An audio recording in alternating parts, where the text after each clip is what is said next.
guys, it is 8:01. We are going to, we're not going to get started. We're started. Let me move this over a little bit too more so you can kind of see it. And I'll move out the way as we get to it. Let me make sure that everyone can see and hear me. I'm gonna turn my fan down a little bit. But y'all know I get hot as heaters, and then I got all this black on with on there. Hey Amy, can you hear me good? My voice is back. It's a little cracky and I got a little cough, but we're gonna do this. I've gotten a bunch of questions this week, and I couldn't answer everybody. Hello, sunshine. I got a bunch of questions this week, and I could not talk. I don't know where it came from, y'all. It was seriously like crazy that I lost my voice, like in the middle.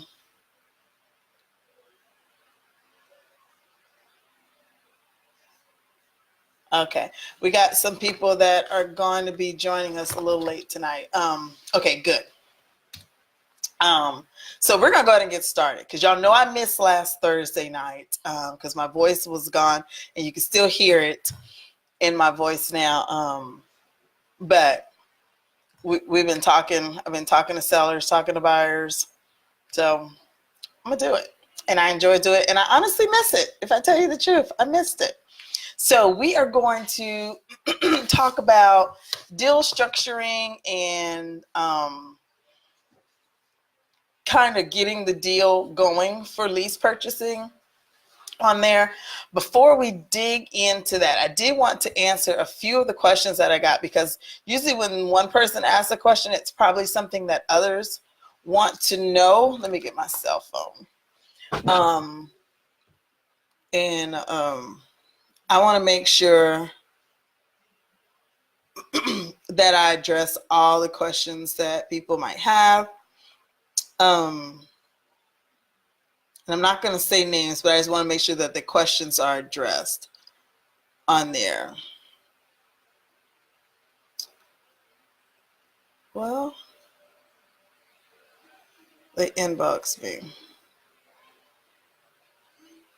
Okay, one was about getting a real estate license, which I'm going to go ahead and address it again because there was questions on there.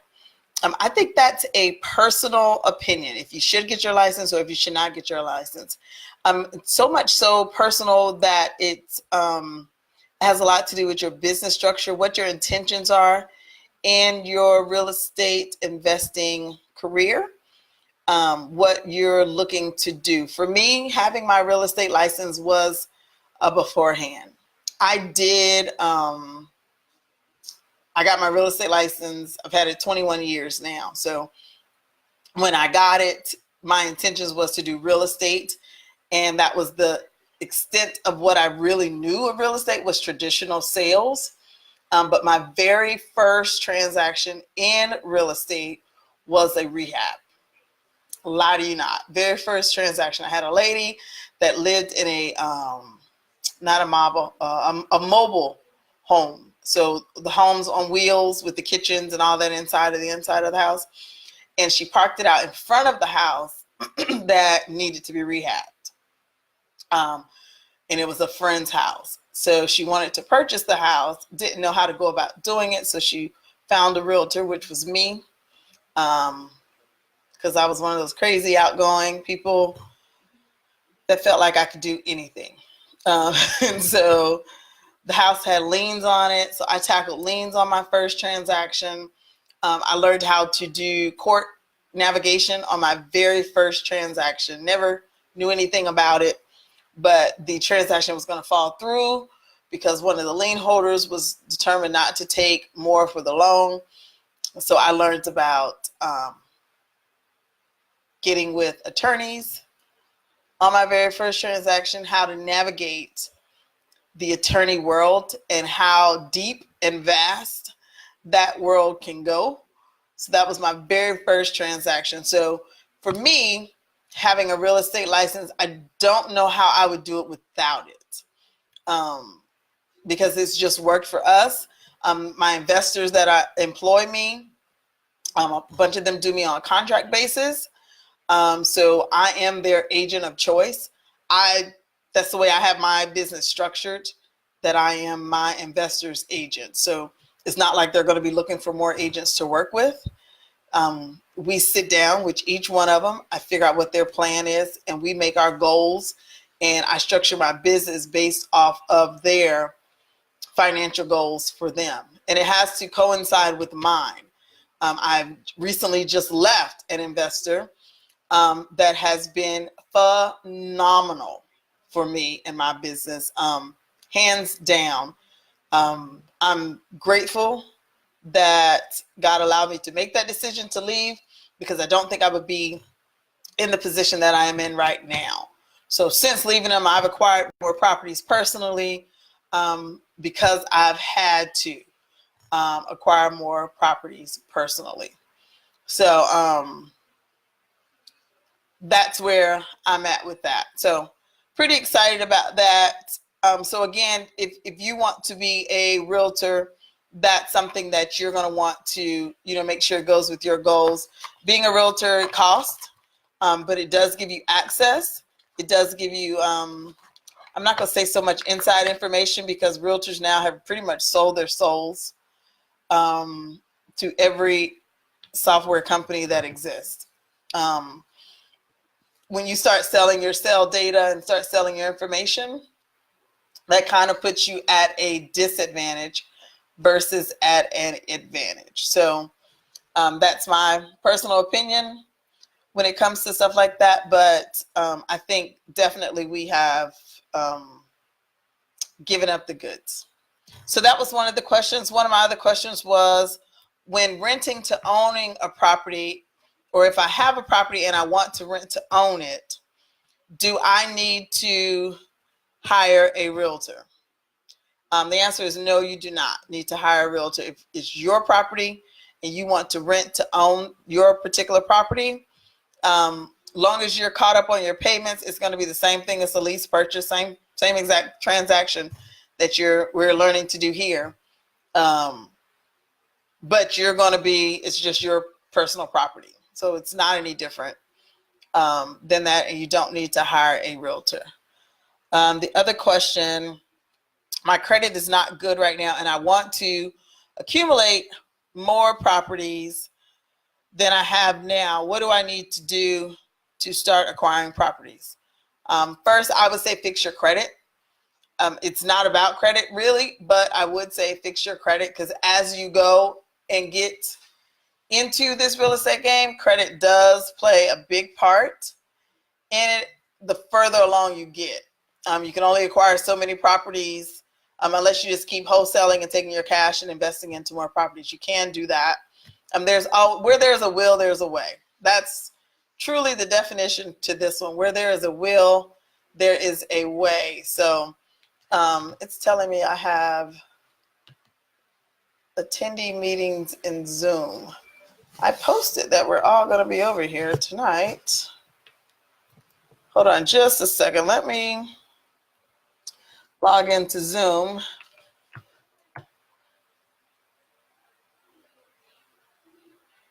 And tell people my meetings.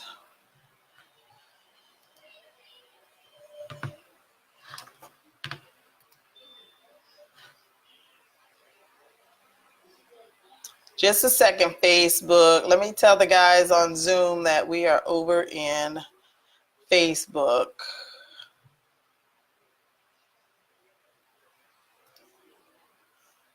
so that they will know.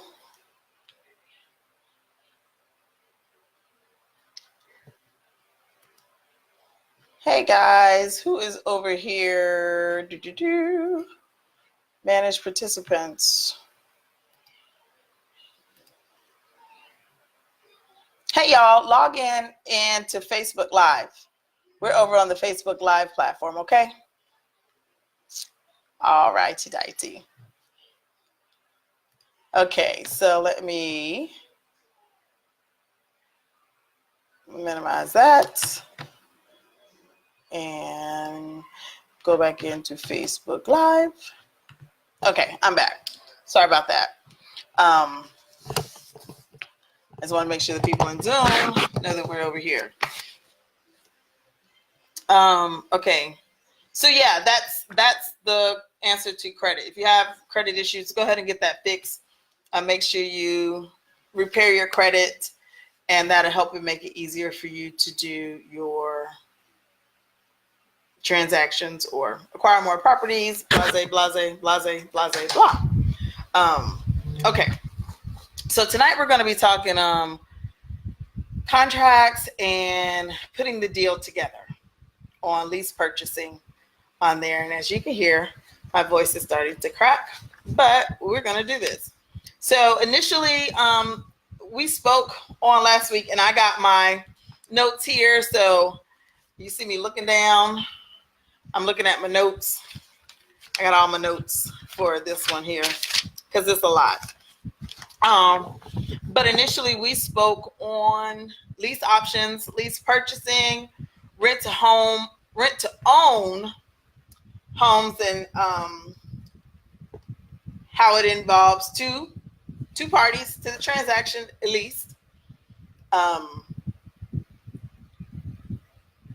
But for the whole transaction, from our standpoint, because we're learning it as wholesaling the transaction or doing a lease purchase transaction, you're going to have the buyer, the seller, and yourself. So it's going to be you, the seller, and the buyer, and you're pretty much putting those all together to make the transaction work. So the way I like to do them, and honestly, I just did one today. You see, I wrote up I don't know if you can see it, the residential management agreement, and then the rental agreement. So, and again, I'm a licensed realtor, state of South Carolina, state of Georgia, state of Maryland, Virginia. So I use our state contracts for all of ours. And you only can use those if you're licensed in the state. If not, there's tons that are out there. There's tons of systems that are out there that provide you different contracts to use. My biggest suggestion is for you to contact your attorney. We've said plenty of times, as you all know, you want to have an attorney in your corner, on your team, someone that is there for you. So you want to be able to use your particular attorney to get your transactions going. Make sure that you're writing the contracts the way you want to. Anything that I tell you, it is how I do it. This is Kimberly's way of doing transactions. I'm not saying that this is right for you. So just make sure that you do have your attorney look things over. Most attorneys will do them for free. I've never been charged by an attorney to answer my questions about a contract, to make sure my verbiage in a contract was correct. I have David Sarik over in Spartanburg, which I love, love, love, love, love, love David Sarik. I call him and ask him questions about my Georgia transactions because I know that he's knowledgeable. And he and I have done probably over 200, 250 transactions easily within the last 2 to 3 years. So I use him greatly. But between the contract, there are two to three parties. So it's either the seller, the buyer, and yourself, or it's either the seller and the buyer. If you're working as an agent of that transaction, making the agreement, then it's just the seller and the buyer that are in that transaction. And it's essentially a rental agreement and an option to purchase the property. So when they exercise their option at the end of the rental agreement, so I'm going to try and make it really simple to understand. When you do lease options or subject twos, it's an option to purchase. So they have that option that they can exercise at the end of their lease agreement. And depending on how the contract is written, there are so many ways that you can get a seller to write the contract, or have a seller do the contract in this case. And just to make it easy, I'm going to do one that's fresh in my head that I just did. I rehabbed a property, $45,000 for the property. We probably spent about 50, 60, actually we spent 56,000 in rehabs on the property. So it made it right at 91,000, I think, for it. The appraisal came back on the property at 169.9. So I put it on the market. But once we did further research from the appraisal, that neighborhood, the value is going up in that area. So there's about 6 other homes over there that I'm going for. So I was like, oh, I could rent this one out. Rental over here, according to Zillow's estimate, says $1,100. So I went on and did my research for the way we do rental researching. And I come back that I can rent it out completely rehab between $1,200 to $1,400. So I put it on the market to just see what I would get. Fillers is what we call them. Put fillers out, and I think I got about 90 something inquiries on that property for rent. And I was like, heck yes, I'm gonna do that, because I can rent it for $1,200, and that'd be a cash flowing property of $1,200. So even if I was to pay back the business for what we invested into the property, we would still have us an income coming in of about, I think it's $628 minus everything, minus insurances, your upkeep, your maintenance, which we just did a complete rehab on this property.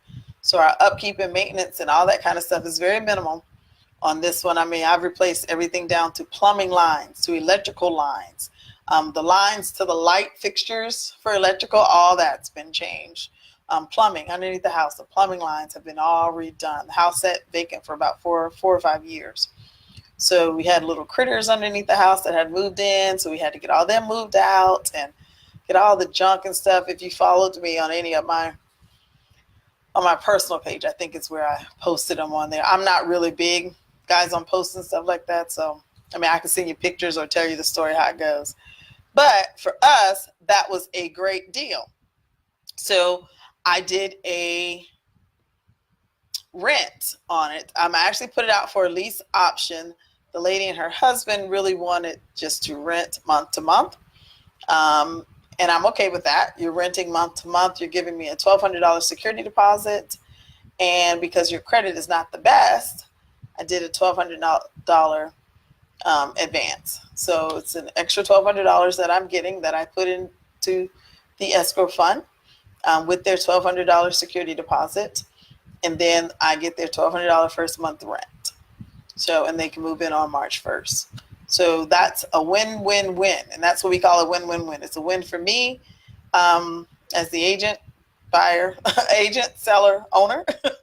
And then it's a winner for them as the buyers or renters on that property. So that's one that was an easy option for us. Okay, the rental agreement in most respects is the standard landlord-tenant agreement to rent the property at an agreed upon price for an agreed upon term. So normally your rental terms are 12 months. That is negotiable. Remember, everything in real estate is negotiable. So you can rent that term longer if you like, 12 months, 24 months, 3 years. In the commercial industry, you'll find that people will do 3 to 5 years for their rentals, but you can do it depending on what you're looking at. And if it's an option to purchase or a lease option, that means that you are giving them the option to rent it first with the option to purchase within agreed upon time frame. So, for example, if we had a 1-year lease, and caveat to that, if you're doing a rental, let's just be honest. I like to be ethical in these type of transactions. I have done them. I had an investor, God bless him. He totally felt bad because he was a 20% guy, is what we called him. Because regardless of what the transaction was, it was going to be 20% down. So if we had a $100,000 house that was valued at a $100,000 house, we were instructed to do appraisals on all of his properties. So whenever we did a lease purchase on it, we had an appraisal on hand, which I love that idea. I absolutely love it because it lets the seller know that, it lets the buyers know that the seller's not trying to rip you off. That is the value of the home. That's what our appraisal value was if there was ever any stipulations on it. Now, sometimes we go in and we may redo the bathrooms or something like that, and we may increase the price a little bit over the appraisal value because the appraisal was an as-is appraisal, which we got those a lot less expensive than doing a future value appraisal on a property, which is a lot more detailed for appraisers to do. So we did our as-is appraisals, and if we did any work to the home before it was actually sold, then we bumped the price up some to the homeowners, to the tenants with the options. But they knew that that was what we were doing. So we wasn't doing anything illegal at all. I mean, the ball is really in your court when it comes to doing these transactions. It is really on the way you want to handle them, and what is suitable for the tenant, the option holder. So if they have a 1-year lease, this option gives them the right to purchase the property within the agreed upon time. So I use 18 months is mine when I do options. I don't really like to do a 1-year option because that goes by so fast. And I don't feel like I'm really giving them the amount of time that they need to square up whatever the issue may be. Unless they tell me that, no, I can do it within a year. Sometimes it's people just wanting to learn the neighborhood, wanting to know the area. I love this house, but I'm not too sure about the neighborhood. I'm not too sure about the area. I want to rent it first before I purchase it. And so sometimes we can be a little more lenient with those, but not too lenient because other people know the game and know how to do it. So remember, your first priority is to protect yourself as a investor. That's your first priority. You're here to serve. You're here to allow others to be blessed by your abilities, but you have to protect yourself, your family, your investments, your finances. So that's the first thing you want to make sure that is protected. But typically it's 1 to 3 years that people will do a lease agreement with an option. And 9 times out of 10, it's normally people have to fix their credit. So it's stuff going on with their credit. It's going to allow them to put money aside or something like that, which I always find that they're going up higher in the rent than what they're coming from. So I'm like, really, you're paying more for the rent. You could be really putting that money towards fixing your credit. Normally when you have to fix your credit, you got to pay things off and stuff like that, but you're not in their pockets and it's not any of your business as far as that's concerned. But you can usually tell. I've been pretty good at being able to tell this transaction or this house is coming back to us. And I've been known to take sticky notes and put on the file. We'll have the file folder. This I was going to use to tell you all like how to keep your folders for your your clients and all that kind of stuff. But I will put a sticky note on there. This house coming back to inventory, and I'll put my date on there and I'll stick it right on the inside cover of one of these because you kind of know as you go through the process on there. But still, we have laws that protect them as tenants. You have laws that protect you as a property manager, or the not seller, as the realtor and the overseer of that property, or the owner of the property. So you want to make sure that you protect yourselves on there. So at the agreed upon price and upon the agreed upon time, they can exercise their option to purchase. There are several reasons why a lease option may be an attractive way to buy a home. So I kind of jumped over this already. First reason is lease options. They appeal to those who do not have money for a down payment. So if they don't have money or cash to put down, that works. If you're offering a rent credit towards the purchase price of the home, so that means if they're paying $1,200 a month rent, and you're offering $300 of that $1,200 will go to the purchase price of their home, that's a huge incentive, because 300 times 12, that gives them their $3,600 towards the down payment, which is humongous in this market. So a tenant can accumulate cash that goes towards the down payment of the purchase price of the home. So in addition, during the rental period, the tenant can save money above and beyond the rent credit to put towards the home as well. So if you're giving them $3,600 credit towards their purchase price of the home, they may be able to save more money towards their purchase price of their home as well. So that's another thing that is attractive to tenants. Second, if they have low credit scores, that gives them the time to increase their credit scores, which I spoke on that earlier. Let me write that off because I already spoke on that. That gives them a chance to improve their credit scores, which can give them a better chance of getting a mortgage. And then finally, it gives them the opportunity to live in the home and get to know the neighborhood, find out the commuting times, how the schools work, if they like that neighbor, if they're from out of state or from a different country. Rent to own homes for us, I remember they have been extremely well with out of country.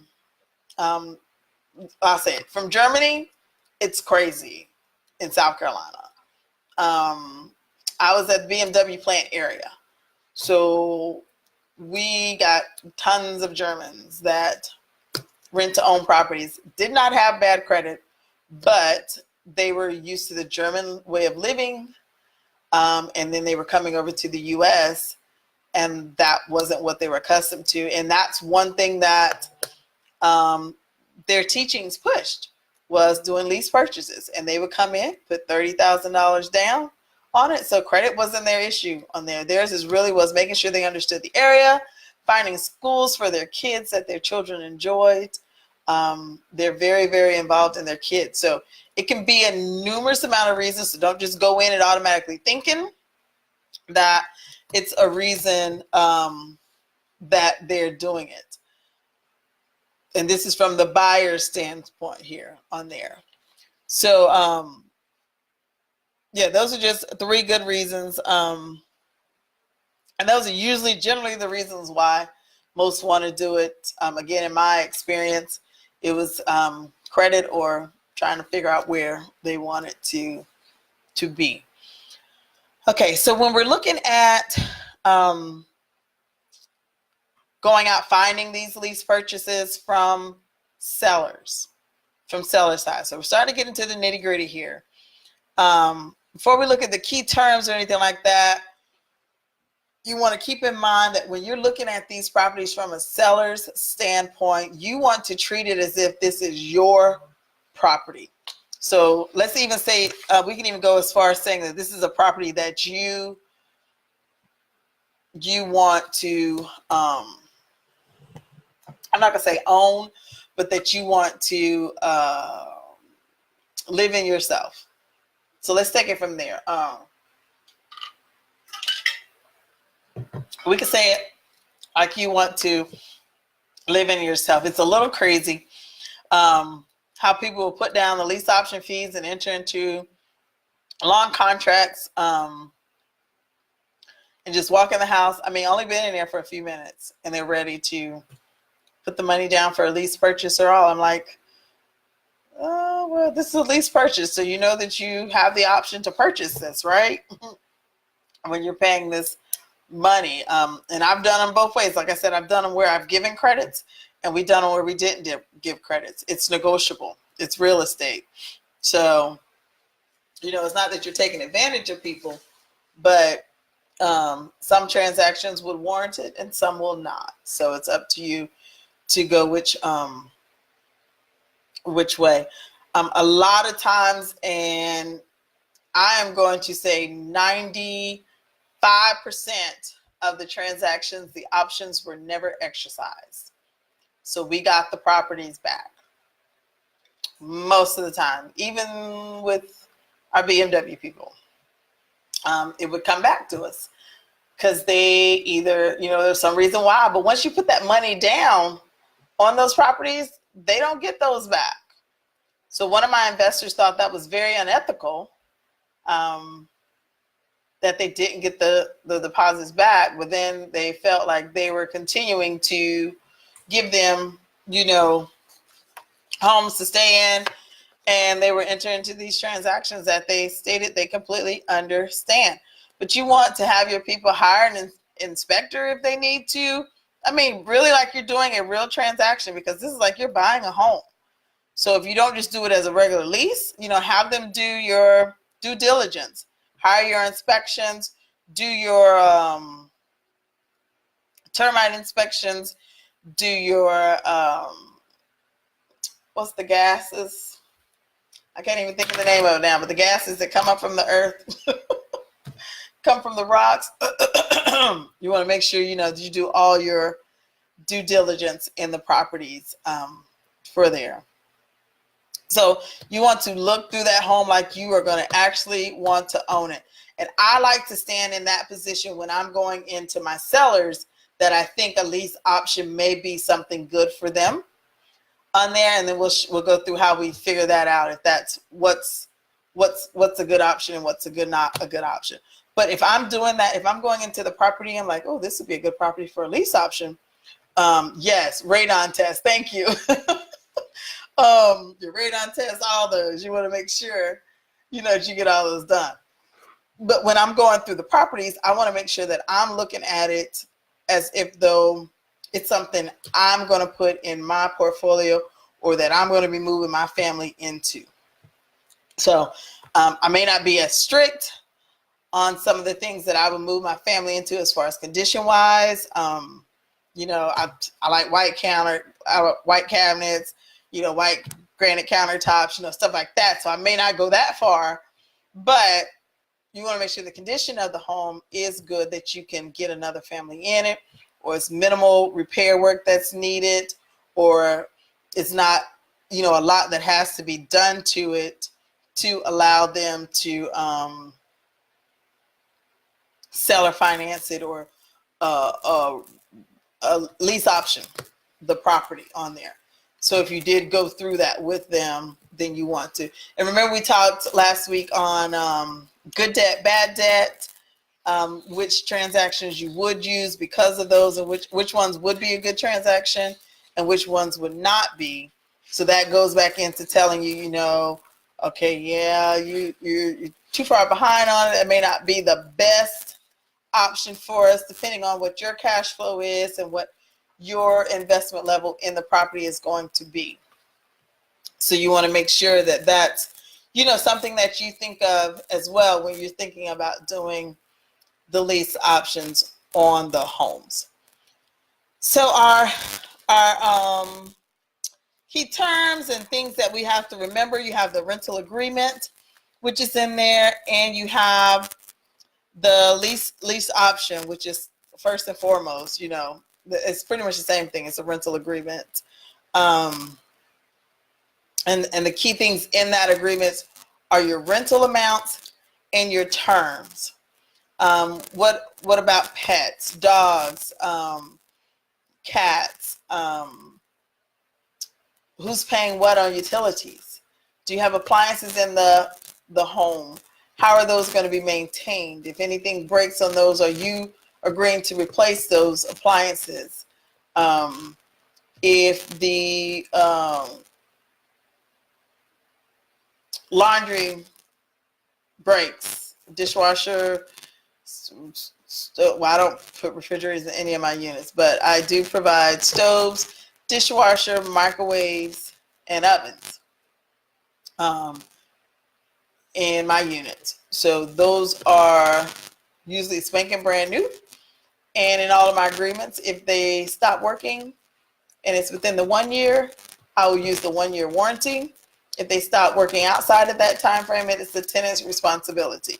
Because if a brand new stove stop working and it's brand new, it's not my fault. So that'll be on the tenant, and that usually gets them to take care of stuff. And it's amazing. And that was a learned lesson. Let me say that again. That was a learned lesson. I have not done everything in this right. So we have provided stoves, and I can tell you just 12, no, it ain't even 12 months. September last year, just cleaned out storage units of stoves, dishwashers, ovens, washing machines, and dryers, where we've collected them because we've had to replace them because of what our agreement said. So you all can learn from my lesson on that one. Make sure in your agreements you line out whose responsibility is for everything. Any damages that are done, you do have your security deposit, so that covers your normal wear and tear. Again, that's reflective for South Carolina, Georgia laws. If you're in a different state, find out what your laws are pertaining to what the landlord responsibility is. Because when you do go into this lease option, you are held under Landlord Tenant Acts, even though it is a lease option, not necessarily a Landlord Tenant Act. But remember, a lease option is a rent with the option to purchase. Say what you want to. You can go to the courthouse, Greenville, South Carolina, Spartanburg, South Carolina, Georgia, Fulton County, and dispute it there. I've been there. So you can do it either way. But that is a option fee is what they pay, and that covers the value of your right to purchase the home. So that's when you're transferring all the ownership over to the tenant. The rent is the rent. So that is how much they pay. The rent is the rent. There are all kinds of horror stories that are out there. You can check with your jurisdiction and find out some for yourself in relation to this. And I would encourage you to do that. It will help you know what has gone before the courts before. And it will help you write your terms and your standard operating procedures guidelines a whole lot better if you knew. And then again, the term option, that just gives you enough time to save up for a down payment, repair your credit, or to do whatever you want to do as far as the option. Remember, it's generally 2 to 3 years. And if someone, I think 1 year option it's not long enough. That's my personal opinion. There's tons of books and all that talks about that as well. But 18 months to 3 years is where I'm at. And what do you charge for an option fee? That's up to you. Generally, 1% or so. So if the house is $149,000, excuse me, I said 1%, 10% or so. If the house is 149,000, 14,000, somewhere around that, 8 to 10 thousand. It just depends on you. On there, I tend to lean to the lesser amount. not because people don't have the money, because don't say that. People will get the money for what they deem important. And hear me well, I've seen some broke jokers come up with some money to do some lease options. And they call me back, Miss Kim, this such and such, you met us the other day at the property, and we came up with the $22,000 to rent this house. And I'm like, oh, y'all did? Okay.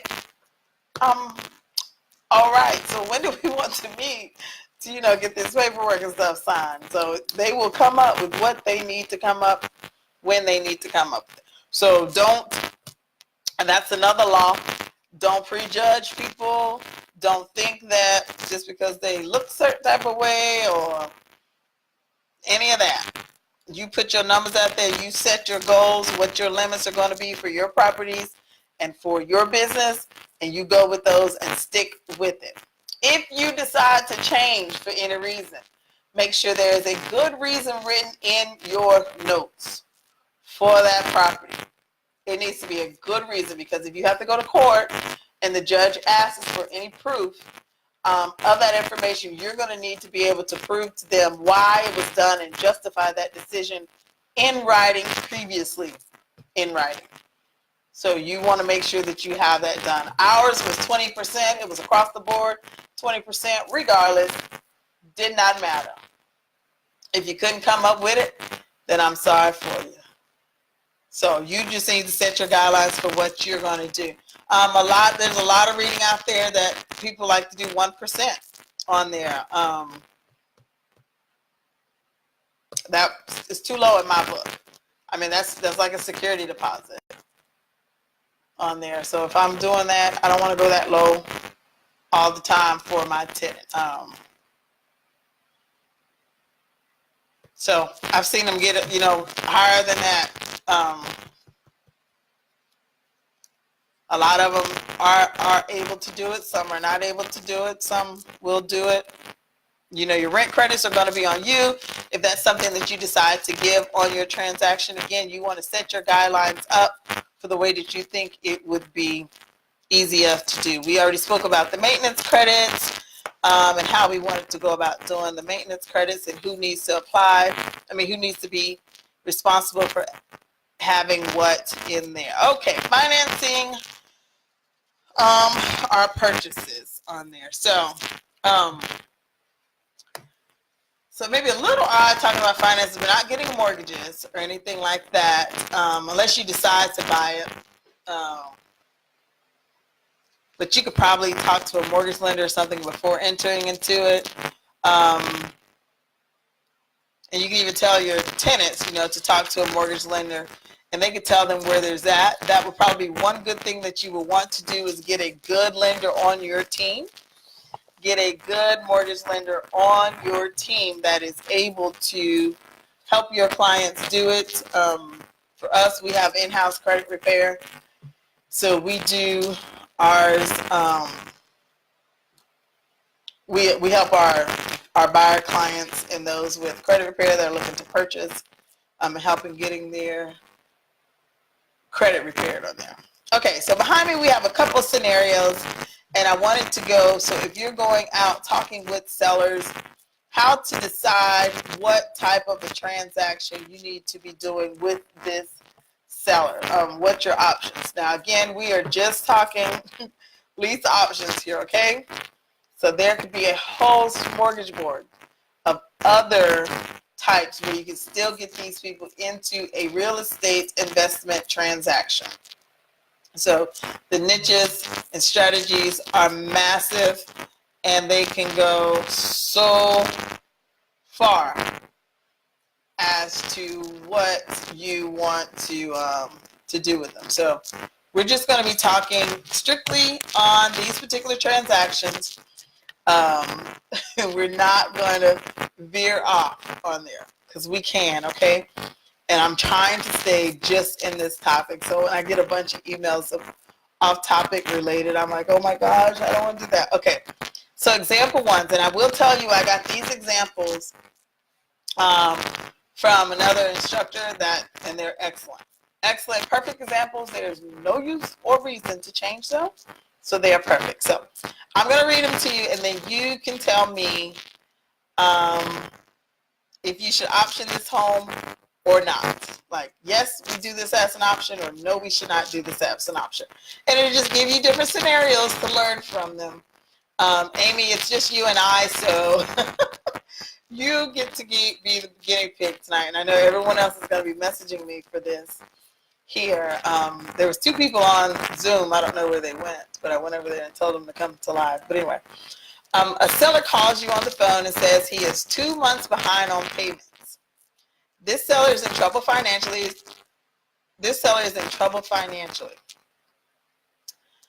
Is there anyone that's in a bad financial situation? Would that be a good option for a seller finance or a bad option for a seller finance? And this particular one is 2 months behind on their payments. What do you think, Amy?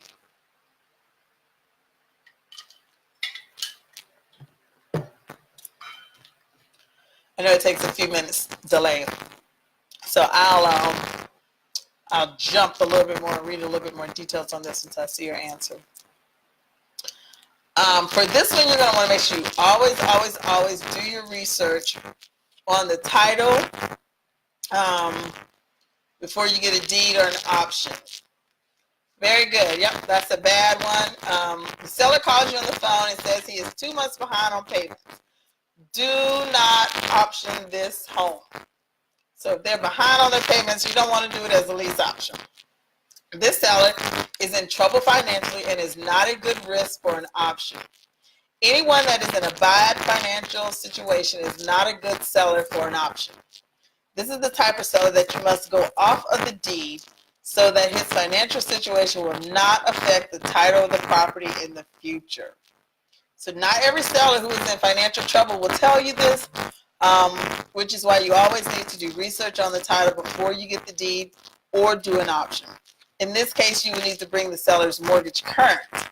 Before you do that, though, you want to make sure that he is the owner of the property and there are no other liens on the property at all. And you can do that research by going to the county courthouse that that property is located in, going to the county and doing a deed title search on the property. If you don't know how to do deed title searches, I would encourage you to do that. It is well worth the learning. Not only will you learn how to search titles, search deeds, search liens, search other mortgages that could be on the property, find out what other filings could be on the property. A lot of it can be done online, depending with your county, but it is something worth learning. Go and do search for deed title researching. It's not complicated. It's a lot of steps, but not complicated. Okay, the next one. So that was the first one, 2 months behind on payments. The next one is the seller wants, hey Margaret, the seller wants $135,000 for the house, and the house is worth $135,000. Is that a good one for a option?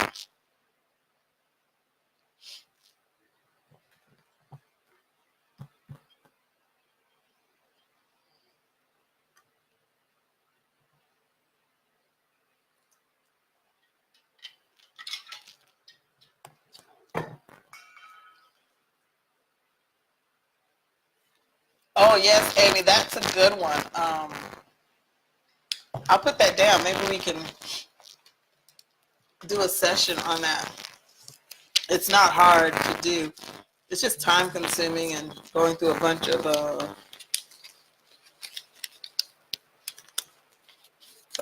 notes.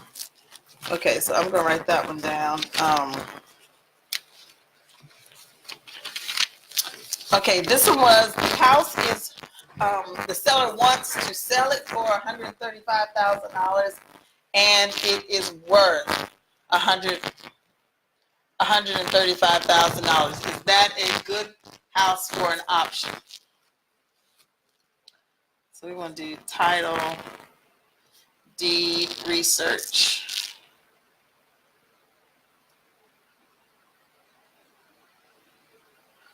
Okay. didn't hear me, the market. Okay, sorry. This one was 135 is what the seller wants to sell the house for, and it's worth $135,000. Is that a good one for an option?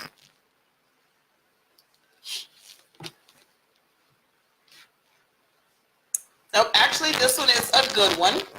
And the reason being, so this could be one that is definitely good for an option if the,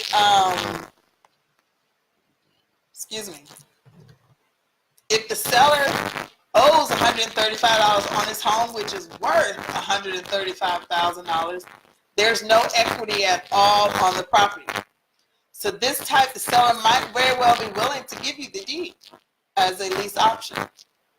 So if there's high appreciation in the neighborhood, which we didn't go through all the stats on it, but this is generally speaking, there could be high appreciation in the neighborhood area. The payment that he pays each month could be very low on that. You might be able to make a profit even though there's no equity on there. You just want to make sure that you evaluate your numbers correctly before you take that deed for that option. Because sometimes the neighborhood could be a neighborhood that is, the values are going up in there, but it could be going at a slow rate, a 2% increase over a 12-month period, you know. So it depends, 2%, depending on how much you're able to get for the rent over there, how much you're able to get for a lease option, what your lease option fees are, you know, so all that has to be calculated in to let you know if you're going to be able to make it a profit on it. What is your insurance going to be in that area? I like to get all those numbers from my sellers initially on there. Granted, most of my sellers were investors, so it was a lot easier because I could just pull the files and we had all the information there. But if it's a homeowner that you're looking to do a lease option from, you can get them to give you, what's your insurance rates? Let me get your insurance documents and use their numbers too, because you know, calculate with their numbers. Of course, do your due diligence for yourself. Always, always, always do your due diligence for yourself. But you can always find out what their numbers are and get, you know, get more details on the property too.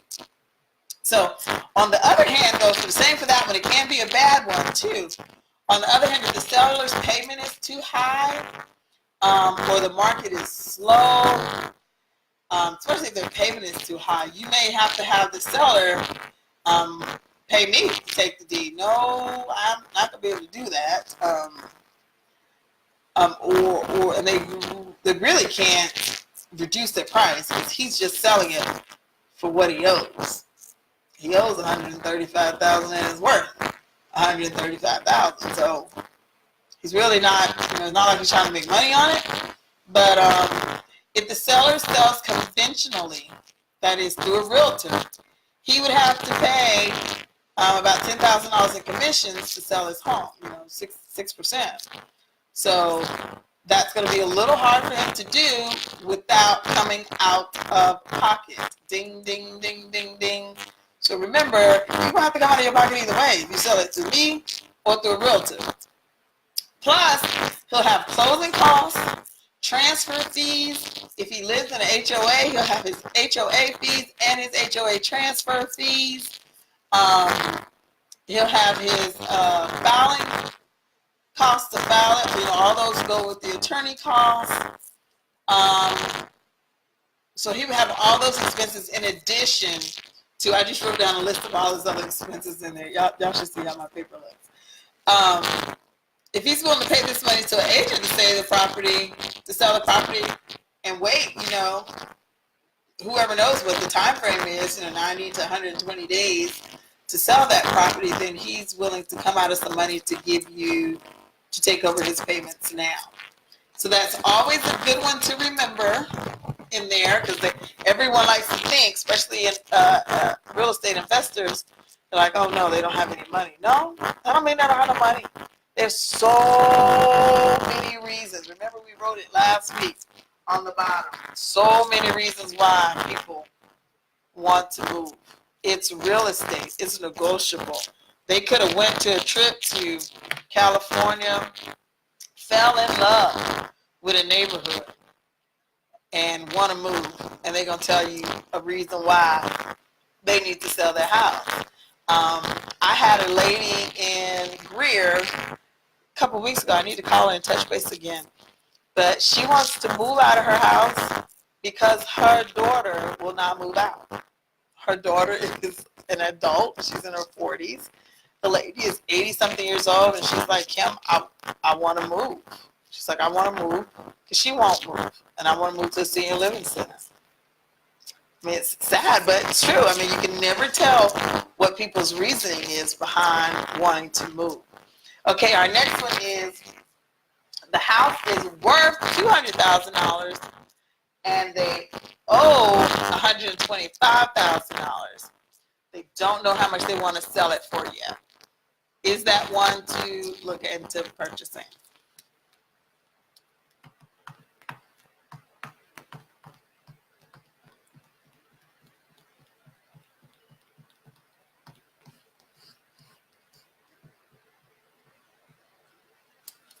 Oh, sorry, all my notes are going over here.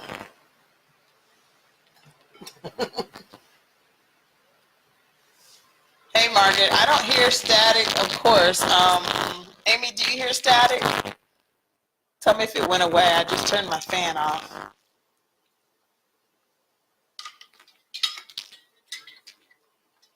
I'm all out of my wallet.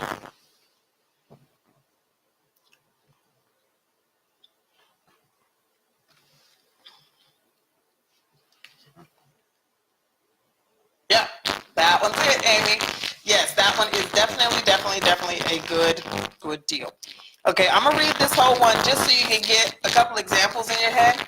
I like to have examples that I can refer to and think back to the transaction because I have to conceptualize things. I've always struggled with comprehension growing up. So for me, hearing it makes it easier for me. So I like to read it. If you don't like that, you know, everyone's different. Okay, so this is an actual example. A doctor has a new home built for himself. His old home is worth $200,000 and he owes $125,000. So that gives him $75,000 in equity, I believe. Yep. He's not behind on payments. He does not have an immediate need for the $75,000 of his equity to buy his new home that he's building. His old home is sitting vacant right now, and the realtor has not sold it yet. Ding, ding, ding, ding, ding. That's a lead source. Realtors that have not sold their homes yet, sold the seller's home yet, okay? He qualifies for both house payments at the bank, and he can technically afford both, but he wants to make an extra house payment on his new home. So he's essentially trying to get rid of the second home, the one that he was living in, that's sitting vacant right now. Although he is motivated to sell because he's coming out of pocket every month to own a vacant property, this type of seller is not going to simply give you the deed unless you take over the mortgage.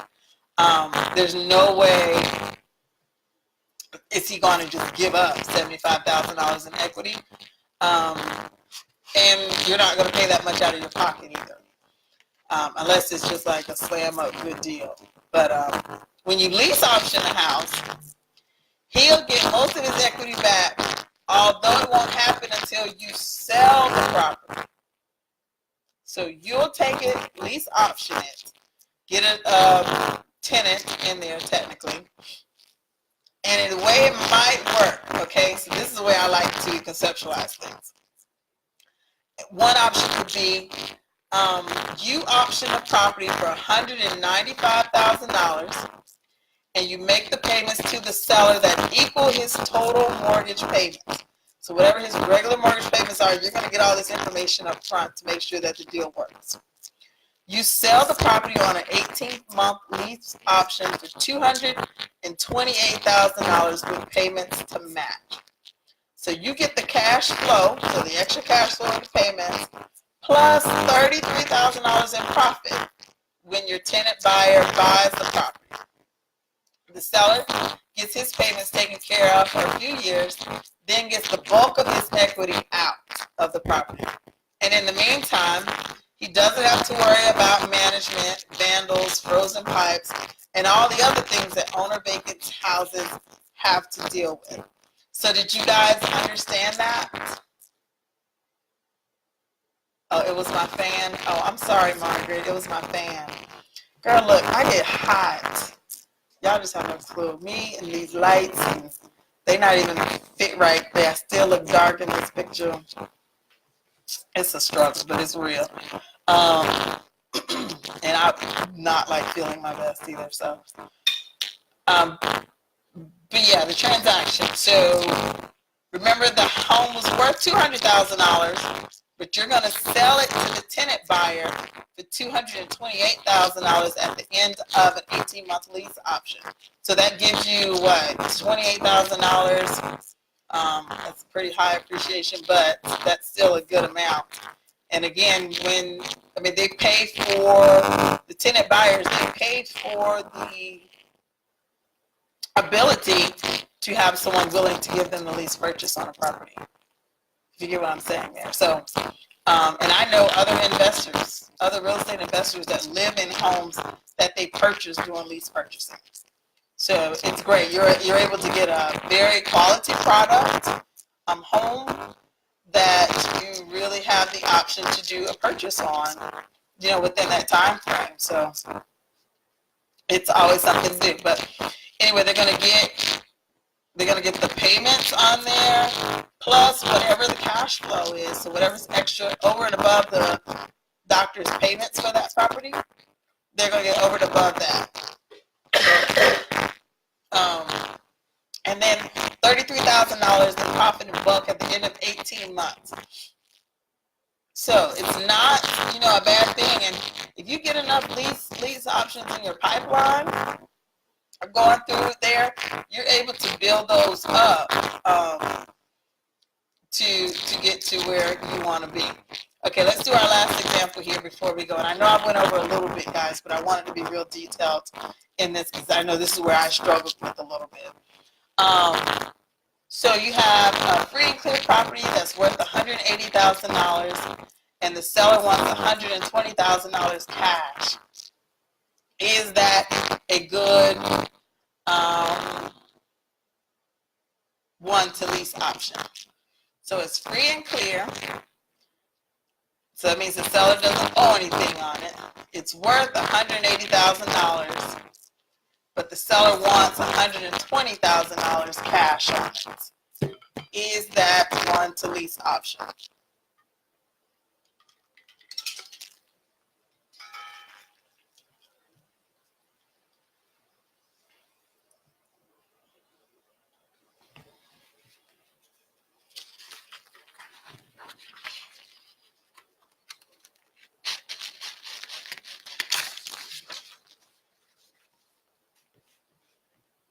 So I'm going to go ahead and answer that one.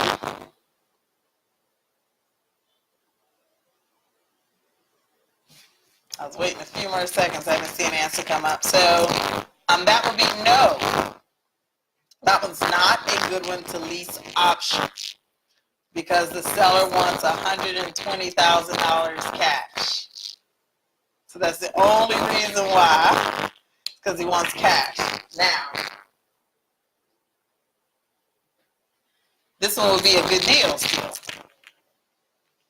But remember I said at the beginning, we're just talking about lease options on these transactions. So do not throw this deal in the trash because you can't lease option.